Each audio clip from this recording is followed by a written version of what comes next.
All right, I tried to do this on the beach, but it was so windy that the audio sounded horrible. So I wanted to make a movie about the microchip.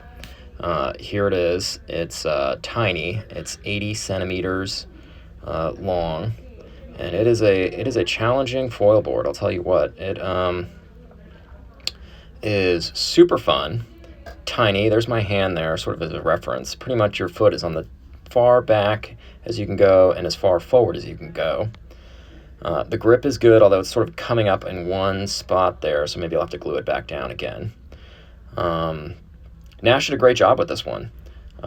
Looking down at the foil, you'll see, I've got my Armstrong 850 with the Flying V set up, and that's an 85 centimeter mast. I also have sort of an air tag on there. I lost it in Miami once, and so I did that out of an abundance of caution. There it is, kind of with the electrical tape there.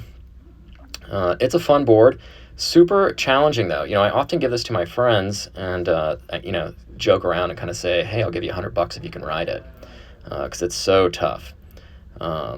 If you can kind of switch your feet with it and move around on this thing, you can pretty much move around on anything. At the end of this sort of beach clip, I sort of have some clips from foiling, sort of in the South Florida area so you guys can see. I was sort of hoping for someone to do a video like this, but I couldn't really find it. So here, I noticed that the tracks are sort of biased forward, so I had to slide it all the way back and then flip the nuts around so I could shift it as far back as possible. I found myself, having like a ton of pressure on the front of the board to keep that thing down. So at least with the Armstrong, be prepared to kind of shove that foil all the way back for a comfortable ride.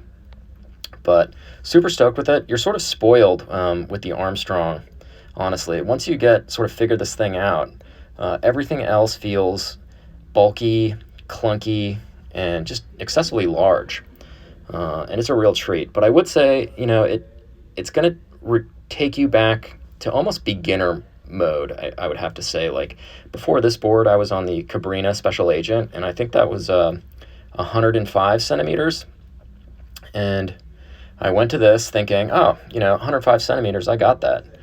And that board, this thing does not flex at all. It's PVC and carbon. And here's a few clips of me just sort of cruising around on it. And no flexing. So I would say, like, if you start riding this thing, don't be discouraged if you can't water start. Take the time and give it a go, because it's totally worth it. Now it's become like my favorite board. And it gets a lot of comments on the beach, like, how is that thing so small? It's tiny. But it's like Robbie Naish said, like, just the most crisp, direct-to-foil board that you can get. So I'm super pumped about it. Here's Fort Lauderdale Beach, actually, and now I just can't get enough. So go out and get one, guys.